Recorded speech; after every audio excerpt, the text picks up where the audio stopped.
hiring practices don't create a gender wage gap, and push for improved family leave policies. We've urged the leaders at DOJ to take the following steps to address sexual harassment that can apply to any federal workplace. First, limit or abolish the practice sometimes referred to as pass the trash, whereby serious offenders are moved from one office to another. Transferring predators around an agency telegraphs a permissive attitude toward harmful behavior and subjects new offices to future incidents. A predator who must be removed from an office should likely be removed from an agency entirely. Second, strengthen training requirements. We encourage DOJ to develop trainings that comport with best practices, such as the use of interactive learning components. Third, supplement training requirements with regular reminders about the ways employees can report allegations and educate those new to the department about their rights. It's critical that employees understand how they can report complaints to the EEO, and that unlike the private sector, they only have 45 days to do so. They should also know to whom in their office they can turn if they feel uncomfortable reporting to direct managers, and that retaliation is also actionable. Finally, conduct an agency-wide climate survey to assess the effects of sexual harassment and employees' perceptions about the department's response to it. A recent Interior Department survey revealed a pervasive sexual harassment problem, and the agency responded forcefully shortly thereafter. In May 2017, DOJ's Inspector General released a damning and extensive report finding systemic failures at the agency. IG Michael Horowitz recommended that the Deputy Attorney General, Rod Rosenstein, take several measures that we also endorse strongly. They include instituting a table of penalties, which consists of recommended but not mandatory disciplinary actions for sexual harassment that help standardize responses. The recent report issued by the House Committee on Oversight and Government Reform helpfully outlined how penalty tables can mitigate inconsistent and inadequate handling of substantiated cases. Many agencies like DOJ have failed to institute one. The Inspector General also recommended banning serious perpetrators and those under investigation from receiving awards or promotions. Rewarding these individuals signals a lax policy towards sexual harassment and discourages people from reporting. To date, DOJ has acted on some of these recommendations. We hope they'll eventually implement all of them. Federal agencies' disparate and often ineffective policies on sexual harassment have given short shrift, and this hearing is an important step towards fixing that. The nation's largest employer should set an example for the companies it regulates, and as the history of civil rights in America shows, Uncle Sam's own practices can shove the private sector into action or hold it back. Thanks for this opportunity. Thank you. Next speaker. My name is Alyssa Redman. I'm a Foreign Service Officer with the Department of State.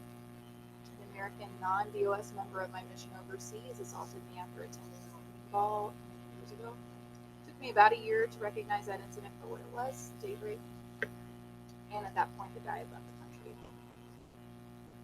Within hours of the assault, I convinced myself I was entirely to blame for the incident. I was terrified to speak about my experience to anyone in my vicinity, given the paramount importance myself and my colleagues place on our corridor reputations. This was my first assignment in the Foreign Service. I knew my rank as a junior officer meant I had to keep my head down, handle all tasks thrown my way, and never ever complain, especially to HR. Yet after a year of panic attacks and nightmares, I knew I couldn't function as a professional without additional support that wasn't available to me overseas. I ultimately felt somewhat comfortable admitting to Med and HR at Post that I had been assaulted when I read Secretary Clinton's directive to state employees, which explicitly stated that those who sought mental health treatment would not automatically face loss of or a downgrade in their security or medical clearances to continue to serve. It was impossible for me to step away from Post, quite a large one, without notice, as I was one of two staffers to our male ambassador. I remain profoundly grateful to those at Post who did grant me the leave I requested to treat subsequently diagnosed anxiety, depression, and state. The leave I did have to sit through the male psychiatrist at our Med office, employed by our Med office, telling me you don't need to dramatize things to leave this post if that's what you want to do. I tallied up for my female psychiatrist, private psychologist, psychiatrist in the US, whose exorbitant but worthwhile fees I paid for out of pocket, recouping in part through medical insurance reimbursements after the fact, that I had to tell over half a dozen men that I was raped by our colleague before I could complete all the paperwork I needed to leave post for counseling. To my knowledge, my supervisors never reported this incident to the Office of Civil Rights, as was likely mandated at that time, and certainly is now for the Foreign Affairs Manual. I had to advance sick leave over 3 months, with a reduction in pay, loss of differential, while purchasing my own plane ticket and accommodations in the U.S. to remain away from my work overseas to treat my PTSD domestically. I'm extremely proud of myself for returning to complete that assignment. I don't believe my career was negatively impacted by initially reporting my need for help. I received additional opportunities to serve senior leaders in our department directly. Yet I am increasingly challenged within the confines of my profession by interpersonal issues that are a direct result of that incident years ago. I will likely take anxiety medication for the rest of my life and will seek extremely costly counseling whenever I feel overwhelmed by my emotions. In 2016, upon receipt of documentation by my then supervisor's bullying of local female staff under my supervision, post management relieved my then boss of his supervisory duties over my units 6 days after our review statements were complete in the file for promotion review. He was promoted that year.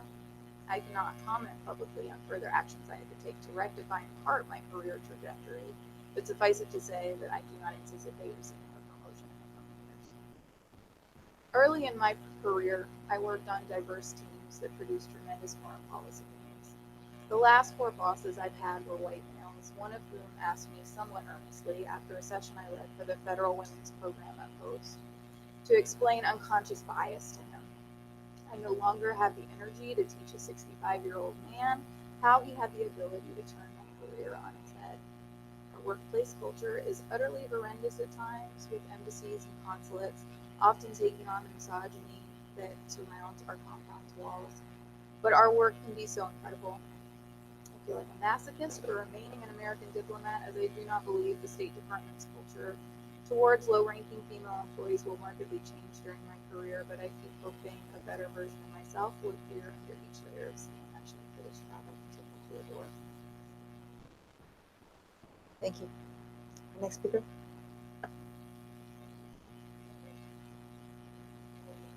Could you turn your microphone on? So, okay. My name is Li Yang. I am a PhD in economics by training. I was here the last time in your public hearings, November 2nd, 18. And I submitted in written comment too, with this attachment, that means an additional 17 files. I consider America is very sick, very, very sick. Now we have a lot of employees. I consider them, they are basically there to produce for fraudulent document and businesses. Currently they have a PPP, public-private partnership, that exactly reflects extreme fraud and crime, abuse, and for official misconduct, whatever you can name it, including murder. And my husband was murdered by this group. PPP, including Rockwell City Council and Mayor and their development team. They remain in Rockwell Town Center. And now we can see all the civil organization basically and all the government basically is PPP everywhere. So this is the thing, how could I get a position in the government? I got a PhD in economics. I have 2 children. I have a happy family. At that time, my husband is a graduate from Columbia B and a PhD, and my son and my daughter are MIT graduates.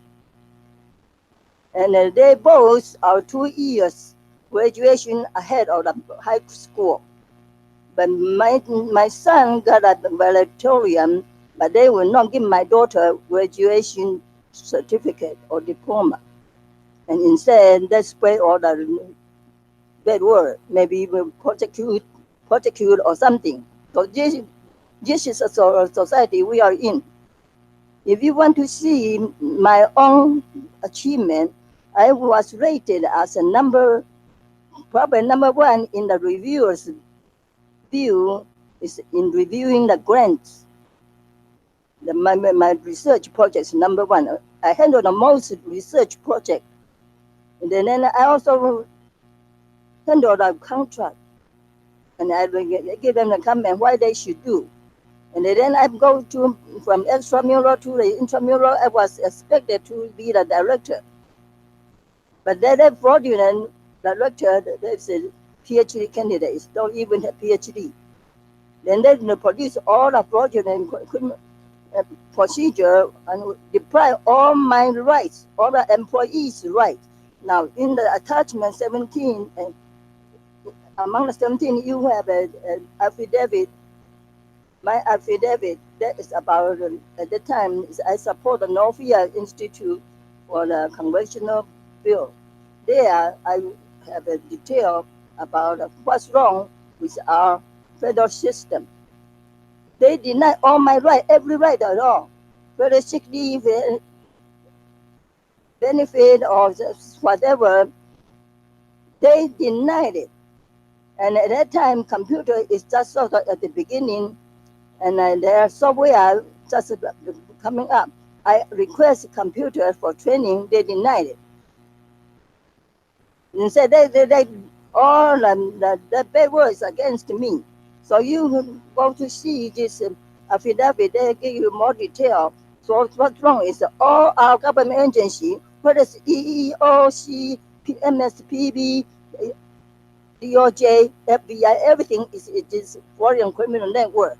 If you see this in my December 1st written statement with all of the attachment file, look at it carefully. I call this the robberyism, put this word together. Murder, fraud, crime, injustice network operation. So with all kind of fraud and crime, including all those women or minority group, nonsense project and legislation, they take all my right, including my driver license or the ability or something to ride or to park. I cannot do that. They take every right of my right. So you must do it because I haven't seen you respond to my request. Thank you very much. So I'll write you again and The public comment period read is it again. And I just come from the National Academy of Science. Today I tell them they cannot do the PPP again.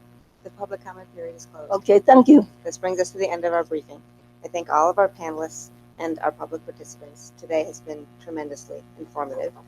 And on behalf of the entire commission, I thank all those who presented to us for sharing your time, your expertise, and your experience with us. As I said earlier, the record for this briefing will remain open until Monday, June 10th, 2019. Panelists or members of the public who would like to submit materials for commission consideration, including if individuals would like to submit anonymously, may mail them to the U.S. Commission on Civil Rights, Office of Civil Rights Evaluation, 1331 Pennsylvania Avenue Northwest, Suite 1150, Washington, D.C. 20425, or email them to sexualharassment@usccr.gov.